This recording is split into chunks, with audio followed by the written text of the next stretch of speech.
Buenos días, Egunon. Vale.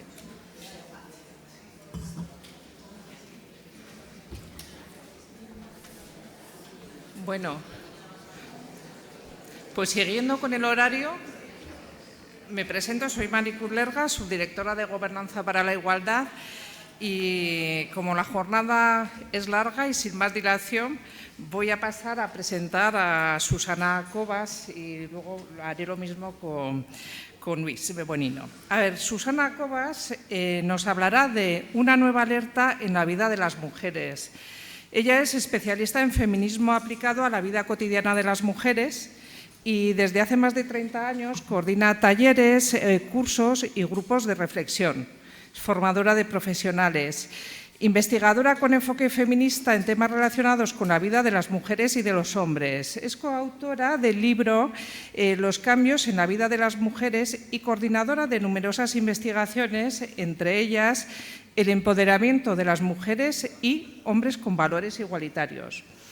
Recientemente realizó, que lo ha comentado Eva, con Patricia Amigot y Ruth Iturbide, una investigación para el INAI con IPES, una investigación más que recomendable sobre un estudio sobre mujeres y divorcios en Navarra, que se puede consultar en la web del instituto. Y bueno, una vez hecha la presentación, bienvenida Susana. Empieza cuando quieras. Bueno, Egunon,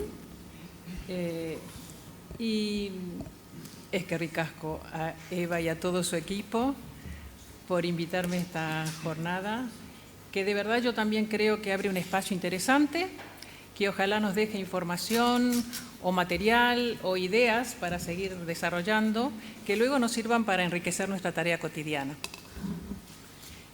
Quiero aclarar que la investigación que nombró Eva y que acabas de nombrar, yo fui coautora de esa investigación conjuntamente con Patricia Amigot y Ruth Iturbide, que andan por ahí, que fuimos las tres las que hemos hecho esa investigación.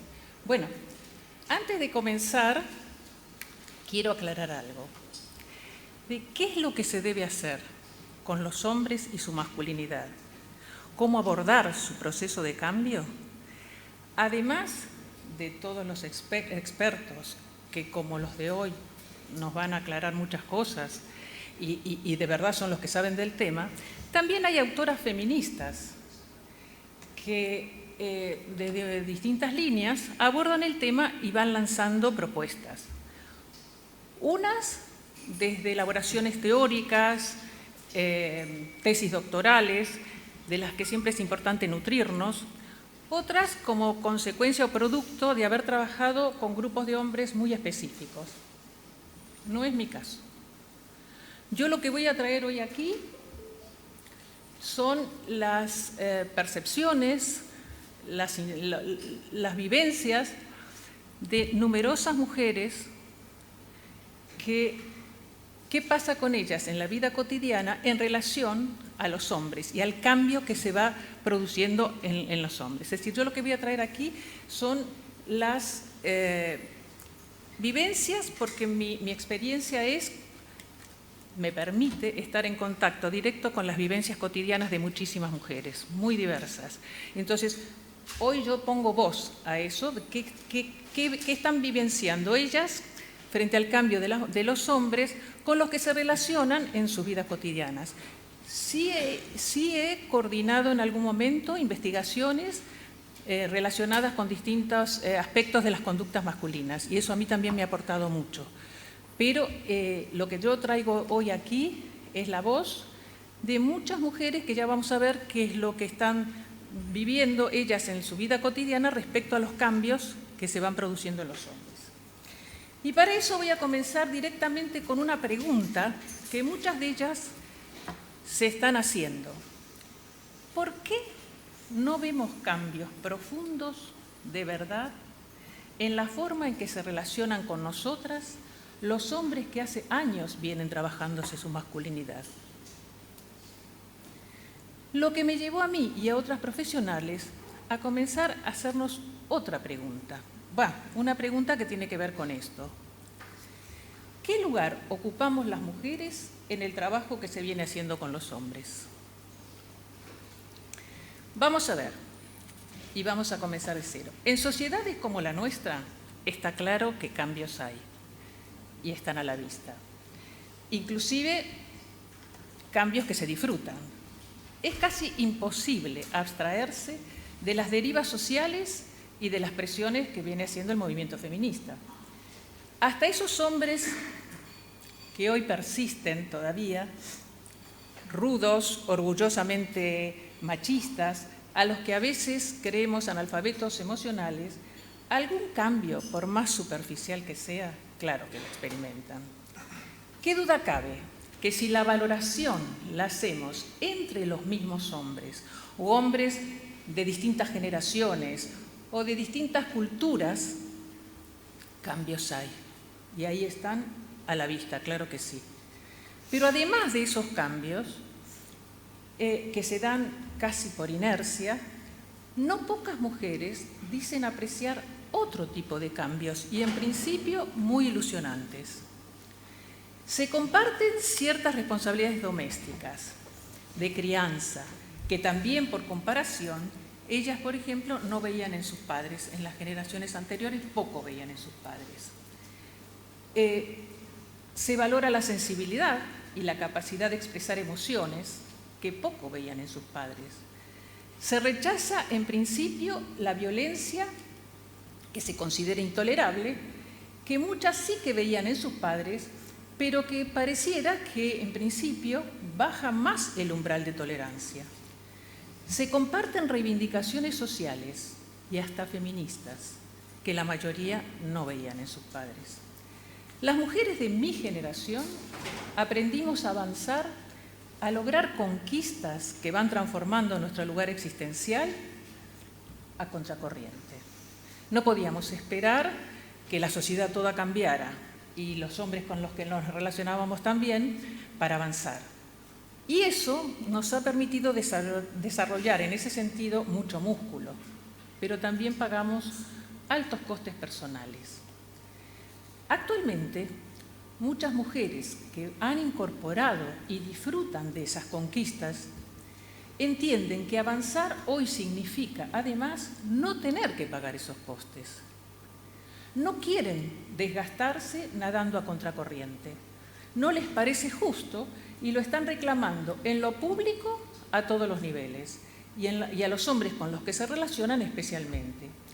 Y seguramente por ello ya muchas se sienten atraídas por ese tipo de hombres que perciben más afines, más compañeros, más sensibles y por lo que desean vincularse con ellos en todos los ámbitos en los que se desarrollan. En los espacios compartidos de formación, trabajo, profesión, militancia, ocio, deportes y mucho más si desean compartir su vida afectiva. Son hombres que ostentan otro tipo de masculinidad, que se sienten bien y orgullosos de no responder a los estereotipos y que por diferentes causas están en un proceso de cambio. Ellas dicen que algunos lo transitan en soledad, otros con amigos, y muchos participan en talleres, cursos, grupos, círculos, donde junto a otros hombres van revisando y cuestionando su masculinidad y donde parece que van pudiendo diseñar lo que llaman nuevas masculinidades. Y esto, que atrae a numerosas mujeres, lo encuentran en general en activistas de defensa de derechos humanos, medio ambiente, artistas, alternativos, sindicalistas, hombres sensibilizados con diferentes causas sociales, muchos de ellos sintiéndose aliados del movimiento y la causa feminista. Son hombres que de una u otra manera se manifiestan en contra de la masculinidad tradicional y se enrolan en las filas de esas nuevas masculinidades. Es decir, que por comparación entre los mismos hombres hay cambios que se perciben y, como digo, muchos se disfrutan. Entonces, podríamos suponer que gracias al trabajo que se viene haciendo, la transformación profunda en las relaciones de poder que establecen con las mujeres ya es un hecho o está a punto de lograrse. que la verdadera equivalencia existencial entre mujeres y hombres, esa que permite reconocernos desde un mismo lugar existencial, sin jerarquías como personas, con derechos y necesidades propias, ya por fin podría convertirse en una realidad? Pues ahí no disparemos tanto nuestro optimismo, porque si los criterios de evaluación ya no se utilizan por comparación entre ellos mismos y se centra la atención precisamente en las relaciones que establecen con las mujeres, lo que se refleja en ese espejo ya no resiste tanto optimismo y muchos cambios parecen obrar más que nada en superficie. En algunos casos, los que observan ellas son diferentes maneras más actualizadas y sutiles de lo que sí ya veían en las relaciones que sus padres mantenían con sus madres. Perciben que cambian mucho más los contenidos de lo que los hace sentirse hombres que la posibilidad de relacionarse con ellas desde otro lugar. Se trata en general de hombres que desde un discurso políticamente correcto se sienten feministas, igualitarios, sensibles, progresistas, pero luego ellas comienzan a ver que esos cambios no atraviesan profundamente las relaciones, no transforman el lugar existencial jerárquico desde donde se relacionan con ellas y no producen efectos cualitativamente diferentes en sus vidas cotidianas. La centralidad sigue estando en sus propias vidas, sus intereses, sus necesidades y sus deseos, aunque utilicen para preservar todo eso otras maneras mucho más sutiles y a veces más difíciles de detectar. La mecánica del micromachismo persiste, pero refinado y con otros contenidos. Y como siempre le entendimos al autor, que hoy lo tenemos aquí, el daño que genera no es ni micro ni pequeño. Lejos de rechazar, reconocen como valiosa la sensibilidad femenina. Desean hacerla propia, pero por otro lado siguen sintiéndose en poder de la verdad, del objetivo, de la razón, que pareciera seguir siendo atributos exclusivamente masculinos. Creo que es importante señalar que todo esto ya constaba en las conclusiones de un estudio que yo misma he coordinado en el año 2008 para el entonces Ministerio de Igualdad sobre hombres con valores igualitarios.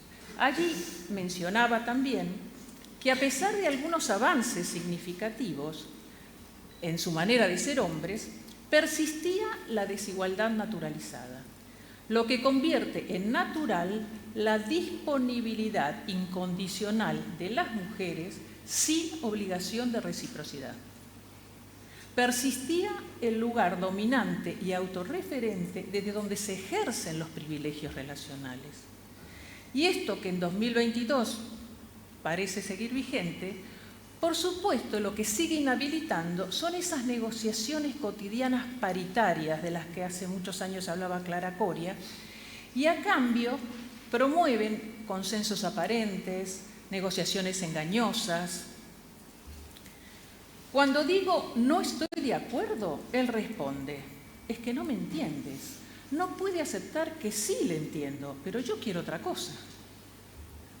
Me gustaba más como tío que como ha sido conmigo. En el espejo en que se mira, yo, de verdad, nunca existí. No me trata mal, es majo, a veces buen compañero, pero de alguna manera siempre queda claro que no jugamos en la misma liga. Me pareció interesante el aporte que Luciano Fabri, otro especialista en temas de masculinidad, hizo en su momento, refiriéndose él a la sexualidad, pero lo que decía era, si a la vieja masculinidad le erotizaba la dominación, el sometimiento, los hombres igualitarios debían aprender a erotizar el consentimiento. Y es cierto que esto es un paso importante, aunque sabemos que no se trata solo del consentimiento que alude exclusivamente a lo que aceptamos o rechazamos de lo que se nos ofrece. De lo que se trata es de validar los deseos y las iniciativas femeninas. Pero sí, muchas mujeres confirman que los hombres nuevos ya no buscan la dominación explícita, el sometimiento a secas, y no solo en el área de la sexualidad, sino que lo que de verdad les interesa es lograr justamente el consentimiento, la aprobación. ¿Pero de qué? Muchas veces de sus propios deseos, necesidades y decisiones. En cosas de la vida cotidiana son reiterativos los testimonios de mujeres que no entienden, por ejemplo, cosas simples. ¿Por qué para hacer actividades conjuntas hay que hacer muchas veces lo que a él le gusta? Sí, me invita y me dice que le encanta que lo acompañe los fines de semana con su grupo de escalada, pero esa es la única opción para estar juntos. O en otros temas más importantes, él quería que funcionáramos en poliamor y me decía que por supuesto yo también podía hacerlo. Yo no solo no quería, sino que no estaba de acuerdo, pero la anticuada y la que no sabía disfrutar de la vida era yo. Sí, me daba paz y tranquilidad si se hacían las cosas como él quería. Eso estaba claro. Esa es la clave. Pero desde la sutileza. No ha sido para nada un hombre que es un hombre con mucha capacidad, es muy envolvente en acabar convenciéndote de que tú haces eso porque tú lo deseas. En casa compartíamos muchas cosas equitativamente y yo creí, ilusamente, que íbamos a tener una relación de igualdad también durante la crianza. Él era súper igualitario, súper feminista. Él se sentía el menos machista y un día que le dije que era un machista, esa fue la peor ofensa. Otras mujeres tampoco aprecian grandes cambios en las formas que tienen de incidir en los espacios públicos, en la persistente necesidad de protagonismo y visibilización de cada cosa que hacen, en la poca o nula capacidad de estar ausentes, a no optar siempre por los espacios de poder, en el nivel de reciprocidad existencial que ofrecen, el grado de compromiso real y cotidiano que asumen y sostienen en los cuidados que les corresponden. Son todos muy feministas hasta que les toca bajarse de un acto. Vaya con esa obsesión por el protagonismo público. Acaban de leer Feminismo para principiantes y ya publican libros. Que no me agradezca tanto la calidad de lo que le doy y me devuelva algo en el mismo sentido. La reciprocidad no es solo ocuparse de las tareas que le corresponden. ¿Nuevas masculinidades? ¿Cuál de ellas propone algo más que lo que debería ser un acuerdo de mínimos entre iguales? Mucho reconocer privilegios a la hora del bla, bla, bla, pero ¿luego qué? ¿Y cómo puede suceder esto? Es lo que muchas ya se van preguntando. ¿Cómo un hombre de izquierda, sensibilizado con las desigualdades, comprometido, no me trata en igualdad de condiciones? ¿Cómo desde lo que parece un mismo marco de valores no supone luego en la práctica cotidiana relaciones igualitarias? ¿Cómo es que me admira por feminista, me agradece lo que le exijo y al mismo tiempo disfruta viendo cómo me defiendo como una leona de sus manipulaciones cotidianas? ¿Cómo aceptas que un compañero de militancia te acose en un espacio que entendías seguro? Los malos estaban afuera. Estos debían ser los buenos, ¿no? Estos cómo, no son gratuitos. Están generando en muchas mujeres malestares, en principio por la frustración de expectativas, una mezcla de dolor, desencanto, rabia por sentirse engañadas, acusando el impacto de lo que les resulta inesperado y sorprendente, confusas, intentando encontrar respuestas a lo que tardan en procesar. Porque haber bajado la guardia en la confianza de lo que ya parecía permitirlo, luego decepciona, paraliza y hasta ralentizan la toma de conciencia y de decisiones. Inclusive al día de hoy, y esto es importante, muchos de estos testimonios se recogen exclusivamente en grupos de mujeres donde se trabaje este tema. En entrevistas para investigaciones donde interese conocer lo que está pasando, entre amigas, en las consultas de psicólogas, es decir, en espacios que ellas consideren seguros, porque si bien ya no son tan nuevos, se trata, como dice Patricia Migot, de malestares no reconocidos aún socialmente, por lo que no encuentran fácilmente espacios de visibilidad y legitimación. Algunas van poco a poco animándose a hacerlo público y dependiendo de los recursos con los que cuenten, como lo pudo hacer June Fernández en un artículo sobre maltratadores políticamente correctos que publicó en su revista Pícara.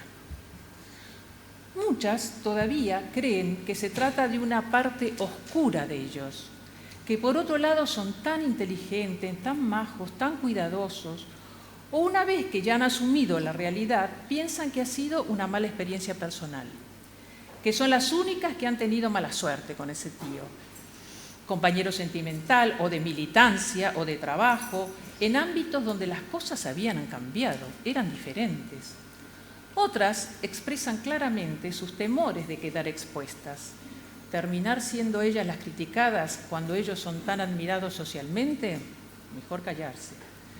Os leo otros testimonios que nos ofrecen Villanueva y Pot, que dirigen una escuela de coaching feminista, y os puedo asegurar que son muy significativos también, porque representan las voces de numerosas mujeres jóvenes y de mediana edad, mujeres de la vida real, muchas veces anónimas, con las que yo misma me vengo encontrando en cada proyecto en el que trabajo. ¿Cómo no abrirse en canal ante este chico encantador, licenciado en Historia, comprometido hasta el tuétano con los feminismos y el antirracismo? Y qué tranquilidad no tener que lidiar con fanfarronadas, chistes facilones. Qué alivio ver que parece que puedes ser tú, ser escuchada, hablar más en profundidad, compartir valores, transgresiones, emociones. Vas sintiendo confianza. Él es distinto, es igualitario. Hay cosas que ni le he de explicar. Él es consciente, abierto de mente. De él me puedo fiar. ¿Quién iba a pensar que un fotógrafo que ha viajado tanto, con la mente tan abierta, iba a ser un controlador nato? ¿Quién iba a imaginarse que un profesor de yoga, formado en enneagrama y en terapia Gestalt, que acude religiosamente a un grupo de hombres para deconstruir su masculinidad, iba a ejercer una violencia psicológica de libro? Como se expresan estas profesionales, el impacto genera inicialmente mucha confusión. Por eso, el hecho de compartir ideales muchas veces les hace pensar que ellos no se dan cuenta de la dinámica de manipulación y del abuso de poder, porque si se dieran cuenta no lo harían. Agregan que son mujeres que confiaban en ellos, como punto diferencial por el hecho de ser de izquierdas, artistas, de mente abierta o estar supuestamente sensibilizados con las desigualdades, por ofrecer deliberadamente una imagen de igualdad real, de libertad, de modernidad, de amplitud, que no parecía casar con un nivel de manipulación propio de otros hombres. Y claro está, remarcan lo peligroso que resulta la creencia mágica de que tener un mismo marco mental común, supone un punto de partida igualitario en la relación, lo que dificulta enormemente muchas veces la detección de violencia. Y si precisamente ponemos el foco en los casos en que ya se detecta violencia machista explícita, aunque convengamos que todo esto puede serlo, si bien sabemos que no hay un perfil específico del maltratador, a nadie se le escapa que encontrarlos enrolados en estas filas, inclusive referentes de los nuevos hombres buenos y paternidades igualitarias y comprometidas, está generando un impacto. Según el caso, en la sociedad toda, pero fundamentalmente en aquellas mujeres que, habiendo bajado la guardia, habiendo confiado en estos nuevos vínculos que suponían seguros y recíprocos, les cuesta aceptar una realidad dañina que no imaginaban.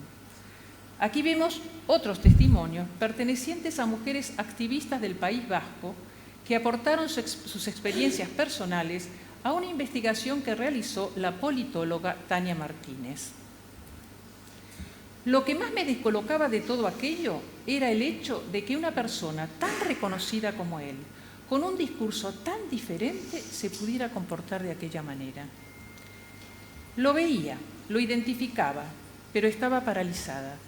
Creo que me parecía tan absurdo lo que me estaba pasando que una persona que es un referente de militancia, de sabiduría, me tratara así, es lo que me dejó sin capacidad para reaccionar. Se trata de hombres que, como decía, en lo público pueden llegar a ser importantes referentes de las nuevas masculinidades y en cambio en lo privado pueden ser señalados por sus ex compañeras sentimentales como maltratadores políticamente correctos. A ver, nada de esto es nuevo en la historia de los grandes hombres defensores de causas sociales, pero es cierto que ya hoy no se esperaba que sucediera en estos nuevos hombres. Y en asuntos más graves aún, ahí vimos, por ejemplo, el impacto social y el silencio inicial con el que se pretendió ocultar que un hombre joven como Julien, un joven francés vecino de hacía muchos años de un barrio emblemático de Madrid, considerado sensible e igualitario, después de separarse de su pareja, haya sido uno más que ha matado a su hija y luego se suicidó. Esto parecía que no correspondía a este tipo de hombres.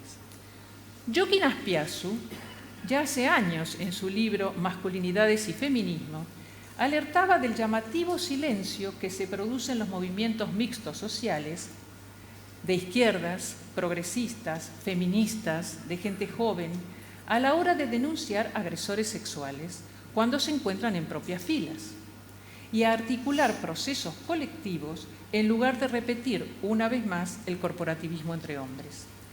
Como también en esos entornos se duda de la palabra de ella y para él se defiende la presunción de inocencia, lo que no sucede, como él mismo dice, cuando un compañero llega denunciando una agresión policial después de una manifestación.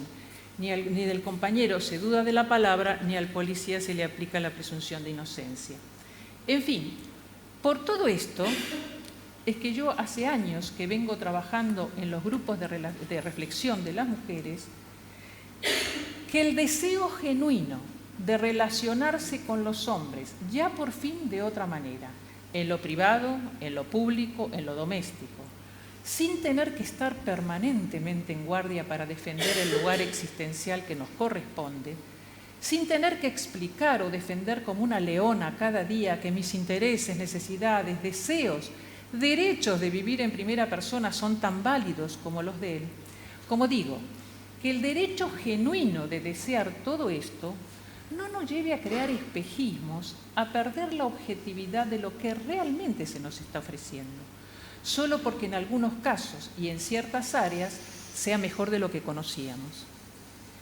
Y esto lo dice de una manera muy gráfica un joven escritor, Víctor Parcas, que dice: dividirse tareas, cuidados y crianza, tener únicamente relaciones consensuadas, dejar de invisibilizar el talento femenino y acabar con la brecha salarial creada para asfixiarlo, todo esto debería ser un simple preacuerdo. Matilda encontró en mí al único agente masculino que le ofreció algo distinto al resto, y en realidad es un montón de nada. El mal menor reina, lo hace por imperativo legal. Yo soy el mal menor de Matilda. Y de ahí que yo misma haya titulado algunos grupos de reflexión y algunas de mis publicaciones, ¿desde qué imaginario de hombre las mujeres nos estamos relacionando con ellos? ¿Qué modelo de hombre puede seguir instalado en nuestra propia subjetividad que nos lleve a veces a encandilarnos con algunos cambios si es que poco o nada promueven la equidad existencial con nosotras? Y para ello seguimos trabajando duro en la línea que también expresa la psicóloga feminista Lola López Mondéjar. Debemos continuamente hurgar, interpelar, vigilar lo que pueda estar en nuestro inconsciente, que puede ser tan contradictorio a veces con nuestras representaciones conscientes. Hay que dudar, desconfiar de lo que creemos aprendido. Y claro, todo este intenso trabajo va dando la posibilidad de esperar, exigir una transformación mucho más profunda en las relaciones con los hombres. En los grupos de reflexión de larga duración, algunas mujeres llegan a plantearse lo que serían sus pautas básicas, a partir de las cuales comenzarían a creer que un nuevo modelo de hombre y de masculinidad es posible. En este modelo, es un modelo que no requiera de una lucha constante y cotidiana para que nos reconozcan en lo público, en lo privado como iguales. Y en el mejor de los casos, que no sea una conquista que haya que vigilar permanentemente. Que la verdadera corresponsabilidad en lo doméstico y en la crianza no sea una utopía inalcanzable. Que no dependa de la mayor o menor fuerza y energía que tengamos las mujeres para forzar sus cambios. Una masculinidad que rompa con esa impunidad aprendida que supone la falta de reciprocidad. Una masculinidad que no solo aporte lo necesario, sino que enriquezca los vínculos paritarios. Que deje de ser autocentrada y se preocupe y ocupe por los efectos que producen la vida de las mujeres. Que no sufra ni se agobie por todo ello, que no se enfade con las que lo exigen, que deje de justificarse. Un hombre y una masculinidad que por fin se conviertan en nuestro verdadero compañero y aliado. Claro, y desde ahí se preguntan, de ahí en menos, ¿a qué llamamos nosotras nuevas masculinidades? ¿Cómo llamarlas si no giran sus mandatos y aspiraciones alrededor de estas pautas básicas?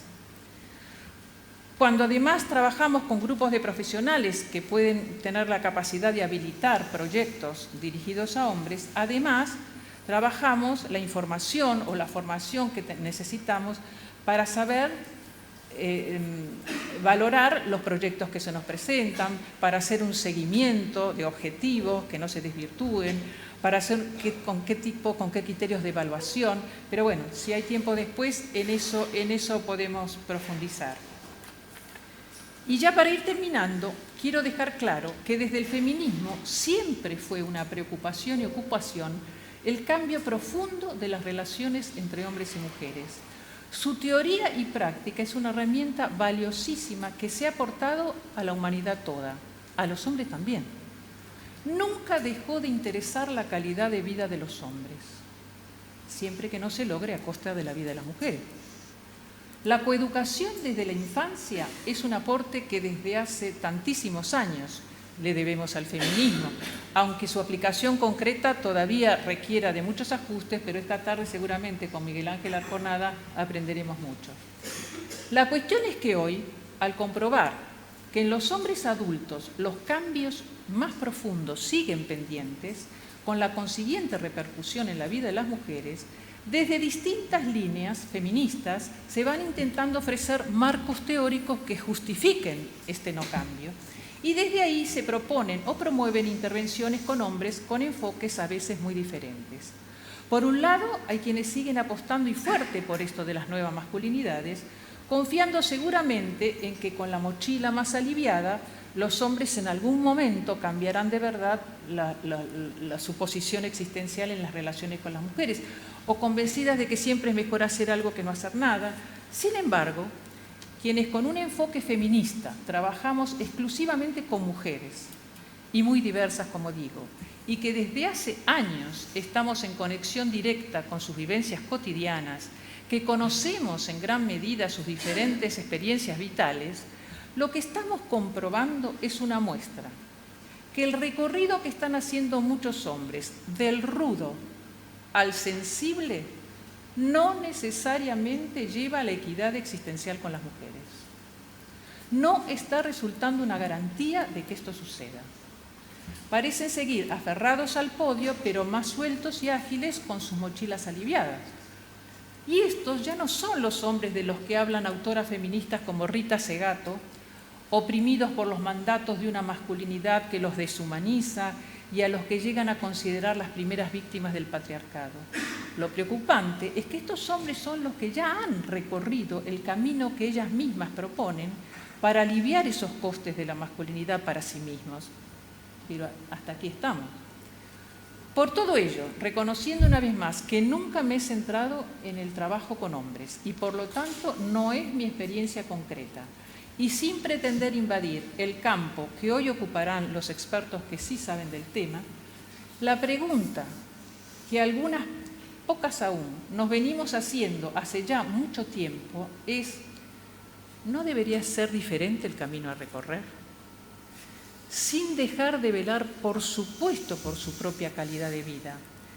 Si de verdad lo que intentan es cambiar el lugar existencial desde donde se relacionan con las mujeres, si de verdad ese es el objetivo que persiguen al autodefinirse como hombres por la igualdad, ¿no debería ser simplemente, pero con mayúsculas, la ética, el eje central que organice sus procesos?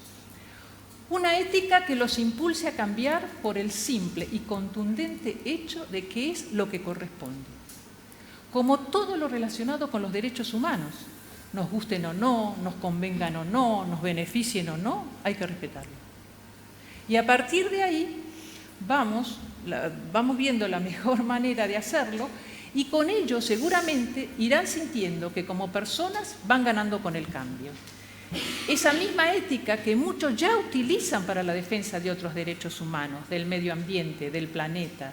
Una ética que no les permita sentirse nuevos hombres buenos u hombres igualitarios, si no lo son de verdad con las mujeres. Una ética que tal vez sea lo único que permita aceptar y sobrellevar lo duro que parece que resulta la pérdida de privilegios relacionales y sostener esto en el día a día. Deborah Tager, otra psicóloga feminista, dice: los varones contemporáneos procesan su singularización estableciendo un doble estándar ético y no colocan a las mujeres en el campo del semejante, en el cual solo se ubican entre ellos. Así no tienen los mismos recaudos éticos hacia ellas, ni la misma empatía y posibilidad de identificarse con su sufrimiento en tanto otra. Y tampoco en esta línea estamos de acuerdo con que seamos nosotras individualmente las que tengamos que responsabilizarnos por los cambios de los hombres, como parecen entenderlos desde otras líneas. Una mujer en un grupo de reflexión dice: no se nos puede pedir además que nos convirtamos en centros de rehabilitación para hombres adultos que quieran cambiar. Desde el feminismo como movimiento sí, que hace muchos años que se viene tendiendo manos, ya digo, la teoría y práctica feminista a su disposición. La coeducación también damos claves, y simplemente por respeto a estos hombres ya adultos y muy trabajados, no parece lógico tratarlos ni como víctimas ni como niños eternos a los que hay que casi maternizar en ese proceso arduo que les corresponde hacer. Es justo decir que hay hombres que no se aprovechan de este paraguas sobreprotector que a veces se les está ofreciendo. Un reportero gráfico argentino dijo algo así como: ¿nos escondemos detrás de la falda de Rita Segato o nos ponemos a trabajar en serio lo que nos corresponde? Se refería a los titulares que, más allá de lo que ella realmente quiera decir, da tantas veces Segato sobre que los hombres son las primeras víctimas del patriarcado.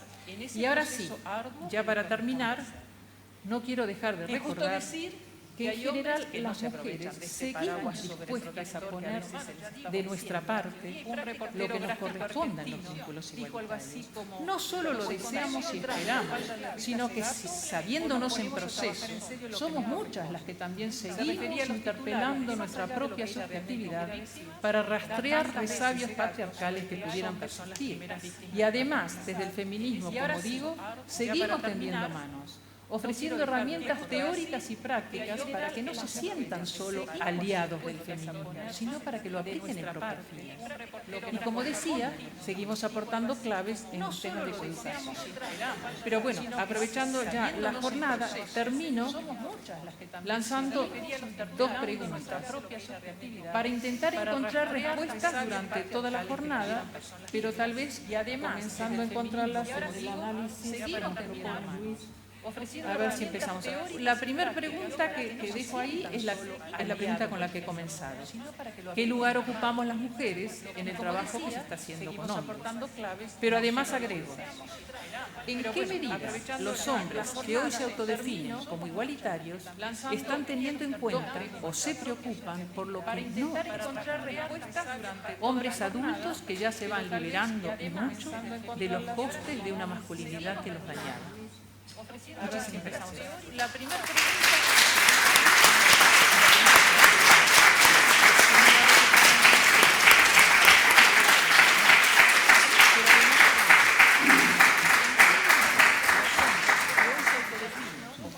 Bueno, muchas gracias, Luis. Muchas gracias, Susana. Ahora se abre un espacio de debate. En concreto tenemos hasta las 11:15 y en el que haremos luego una pausa para el café y seguiremos con las mesas.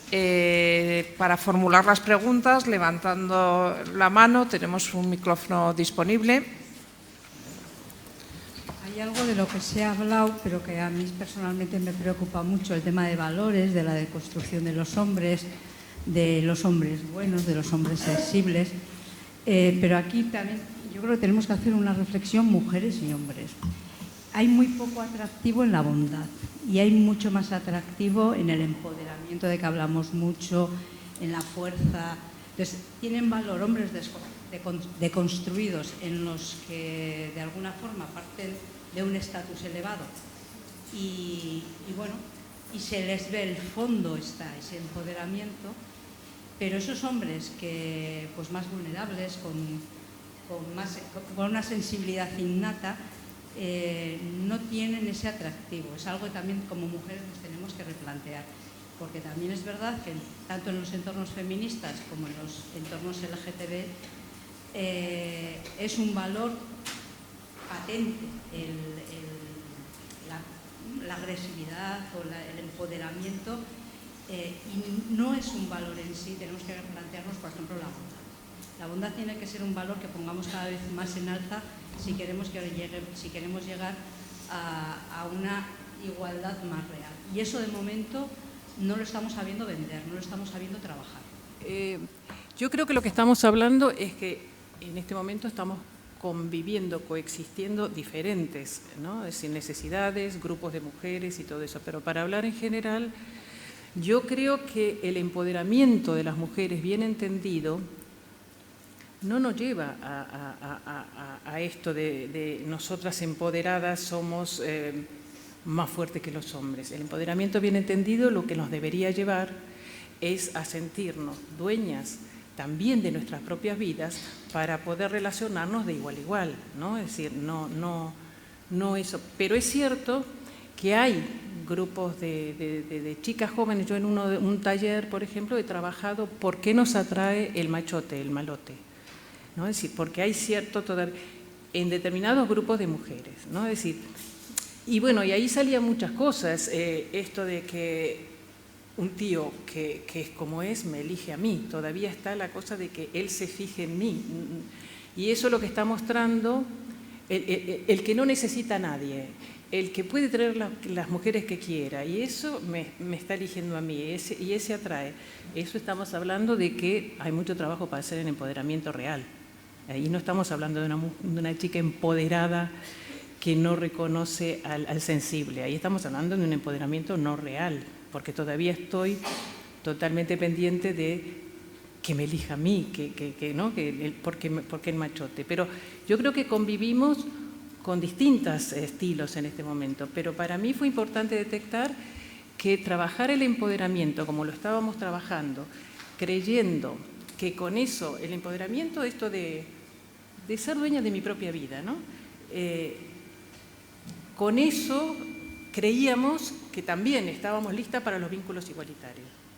Y yo lo que estoy viendo mucho en muchas mujeres y de distintas edades es que hay mucho más nivel de empoderamiento en áreas existenciales diferentes a lo relacional, e inclusive en grupos de amigas, de mujeres y eso, que a la hora de relacionarse con hombres. No digo que eso es culpa de las mujeres totalmente, porque esto es un relacional, pero yo creo que hay que trabajar específicamente el empoderamiento en las relaciones con los hombres, por lo menos para saber la realidad de lo que hay, por lo menos para saber, no encandilarme.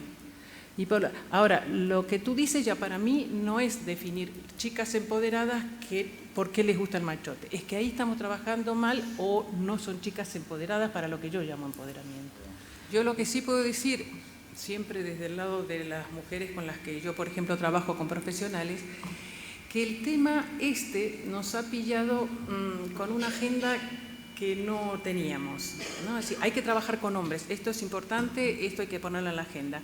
Pero yo lo veo muchas veces que no tenemos ni la información ni la formación necesaria para evaluar los proyectos que se nos ofrecen, para tener criterios de seguimiento, de evaluación, como los tenemos cuando trabajamos con mujeres.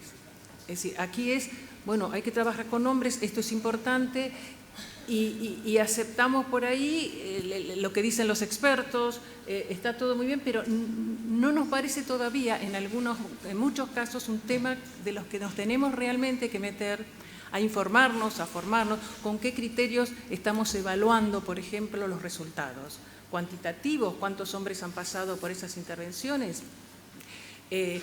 ¿No? Es decir, del proyecto que me presentan al seguimiento concreto de lo que hacen, ¿se cumplen los objetivos? ¿Se desvirtúan?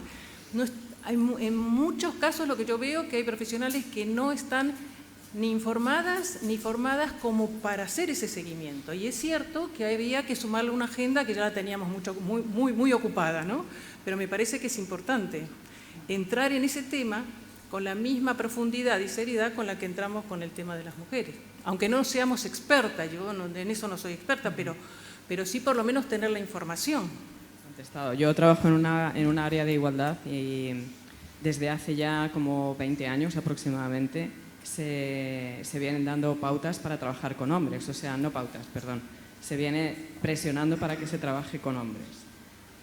Y sin embargo, yo creo que cuando tú decías el marco de trabajo autorreferencial, es lo único que se ha trabajado, y a mí me gustaría preguntaros desde vuestra opinión por qué las áreas de igualdad, que es el ámbito institucional desde donde más se ha trabajado y casi en exclusividad se ha trabajado el tema de la masculinidad, por qué se ha optado por ese marco del buenismo, del bienestar de los hombres, cuando las áreas de igualdad llevamos muchísimo tiempo trabajando desde el marco del feminismo.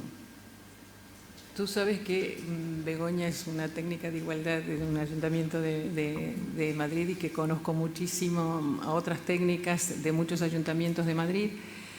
Yo lo que creo, primero, que hubo ingenuidad, que hubo... en los años que yo vengo trabajando en esto, en las concejalías de mujer, en principio era hombres no, es un tema de ellos, yo no me quiero enterar, mira, mi agenda ya está demasiado completa como para ocuparme de eso. Luego pasó a que sí, es un tema que si no se trabaja con hombres, esto no termina de cambiar. Inclusive se ha caído en lo que yo no creo, que es, ya con las mujeres hemos trabajado todo lo que había que trabajar, ahora hay que trabajar con hombres. Yo estoy totalmente de desacuerdo, pero bueno, se ha pasado por todo eso y se llegó a que hay que trabajar con hombres. Algunas convencidas de que hacerlo, otras exigidas porque había que trabajar con hombres. Y yo honestamente creo en que se ha caído un poco en la ingenuidad que nunca se tuvo con el trabajo con mujeres desde el feminismo. Pero porque, insisto, como que se veía un tema que había que abordarlo, pero no era el nuestro. Entonces, no creo en que no se crea que hay que aportar la teoría feminista a esto, sino que era un tema que nos sobrevino, que quedó en la agenda sobrevenida. Y entonces, a mí me parece que tiene que ver con esto. Bueno, ¿qué dicen los expertos? Y los expertos, la mayoría enrolados en ciertas líneas, y tú crees eso. No lo hemos hecho nunca con el trabajo con mujeres, pero en esto es cierto que, bueno, si la línea es esta, porque además de verdad parece, yo diría que muy atractivo, y diría además que deseable, que trabajando esto de las emociones y que los hombres simbólicamente tengan capacidad de llorar, iban a ser distintos profundamente en las relaciones. Es como muy atractivo que sea así. Entonces, si los expertos dicen eso y nosotras deseamos que los hombres cambien, yo creo que entró por ahí. Lo que pasa que el recorrido que ya llevamos, ya tenemos para evaluar qué está pasando con las mujeres. Y ahí a lo mejor es un revulsivo qué proyectos, qué programas, y empezar nosotras a tener criterio propio, nosotras como feministas, a tener criterio propio de lo que sirve o no sirve. A mí me parece que todavía eso está faltando. A nivel general, por supuesto que hay gente que sí, pero es como no trabajar con hombres te hace experta o capaz de analizar proyectos, pero sí la información, la formación, para ver qué te están ofreciendo, no solamente el programa escrito, sino el seguimiento. Muy pocas que yo conozca técnicas de igualdad tienen la posibilidad de tener criterios para evaluar programas, para hacer el seguimiento, para evaluar resultados. Y yo creo que es hora de que ahora ya nos pongamos a eso. Yo ya estoy trabajando con grupos de profesionales que están interesadas por esto. Y no hace falta ser experta en el trabajo con hombres. Sí, porque cuando te metes ya en eso, sí que comienzas a detectar, como sabemos en el trabajo con mujeres, cuando estamos haciendo una actividad que mejora nuestra calidad de vida a unos niveles y cuando estamos haciendo trabajo de empoderamiento. Es decir, sabemos diferenciar bien eso. Y que no quiere decir que todas las actividades sirvan, pero tenemos muy claro para qué son unas y para qué son otras. En cambio, con el tema del trabajo con hombres, no está claro si bueno, todas creemos que trabajar como estáis trabajando lleva a la igualdad y además se llaman hombres por la igualdad y todo eso, y con eso cerramos. Y no tenemos criterios para diferenciar qué es lo bueno que es para la calidad de vida de los hombres, que, cuidado, esto es respetable, pero qué de eso tiene que ver con la igualdad de verdad o con la equivalencia existencial con las mujeres. No hay en general criterios para evaluar esta diferencia. Sí, como tú dices, ni con una jornada, ni con un taller de 20 horas, ni con nada. Es decir, si no se entiende que estos son procesos, es decir, todo lo que yo dije, que estamos trabajando las mujeres y seguimos interpelando nuestra subjetividad y que no creer y que no confiar en lo que creemos aprendido, eso no es porque somos extraterrestres. Es un proceso que para cambiar todo cuesta pero si no, y de parte de los hombres es lo mismo. Es decir, si no se entiende que esto es un proceso que para cambiar estructuras requiere de determinadas situaciones que no son puntuales, que no se cambian con un taller ni nada, esto no cambia. ¿Qué es lo que está pasando, me parece a mí? Con una jornada menos. Esta jornada además no pretende, como ninguna jornada, cambiar nada. Yo supongo que es habilitar esto, ¿no? Es decir, abrir la mirada un poquitito a lo que hay. Entonces creo que nosotras sí que tenemos una responsabilidad en tanto en cuanto tenemos que seguir trabajando con las mujeres desde el marco feminista y desde un empoderamiento real para que sea el propio cambio estructural de las relaciones que exigen las chicas jóvenes o las mujeres más jóvenes quienes de alguna manera pongan un espejo mucho más difícil a los hombres en esas relaciones. Y creo que nosotras tenemos mucho que decir ahí. Yo en relación a lo que has dicho, me acordé que no le terminé de responder, perdón, a ciertas edades pasa esto, que ahora me acordé que ella hizo un comentario de que no hay espacios, parece ahora para... Bueno, Patricia Migot, que no la veo, que levante la mano. Perdón. Ahí está. Está desarrollando una línea que a mí me parece muy interesante, que es los nuevos malestares invisibles, ¿no? Es decir, lo que pasa es que este tipo de cosas que está pasando es como nuevo y les pilla a chicas jóvenes o de mediana edad que se sienten empoderadas. Entonces, ¿cómo a mí? ¿Cómo a mí? Primero, no me puedo creer que me pase. Después, es una experiencia personal, mala experiencia personal. Es decir, por eso yo decía hoy que solo en los espacios donde se sienten seguras y donde quien coordine lo que pase quiera realmente dar visibilidad a eso, se animan. Son los nuevos malestares invisibles que está desarrollando esta línea Patricia, que yo creo que es muy interesante, porque además son nuevos malestares de nuevas mujeres, de diferentes tipos de mujeres. Entonces, muchas veces la invisibilización no es solo de afuera hacia adentro, sino que ellas mismas, y depende de los recursos que tengan para hacerlo público, porque cuidado, son hombres admirados socialmente, es muy difícil decir. Entonces, muchas veces no puede ser, no me puedo pasar, lo comentan en lugares muy seguros, pero esos espacios no solamente hay que abrir espacios, sino hay que abrir la posibilidad de que empiecen a hablar.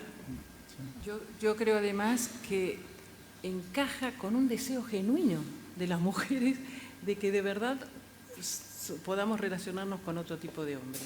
Es decir, la fantasía, que insisto, yo no creo ni siquiera en en la picardía o la mala, pero que de verdad los hombres crean que para cambiarles es tanto más fácil que lo que nos está resultando a nosotros después de tantos años, y que se crean ya cambiados por una manera de sentirse hombres de otra manera, pero que las relaciones no cambian, yo creo que eso está encajando con la necesidad de muchas mujeres jóvenes y de mediana edad de ya tener relaciones diferentes con los hombres en todas las áreas en las que se relacionan, ¿no? Es decir, trabajo, militancia, todo, y encaja con eso. Entonces, te venden eso y tú dices, y además, insisto, como no tenemos criterios propios de cómo es el cambio en los hombres, y bueno, si por trabajar sus emociones, si por mejorar su calidad de vida,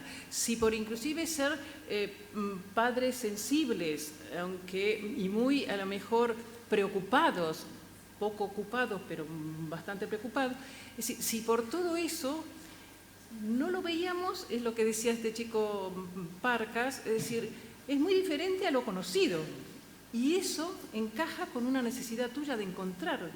Y es ahí donde yo creo que es importante seguir trabajando con las mujeres, para que analice qué es lo que se te está ofreciendo, cuál es realmente el cambio, porque todos los testimonios que hoy mostré son testimonios reales, de esta cosa de sí, pero, ¿no? Es decir, ¿qué está pasando?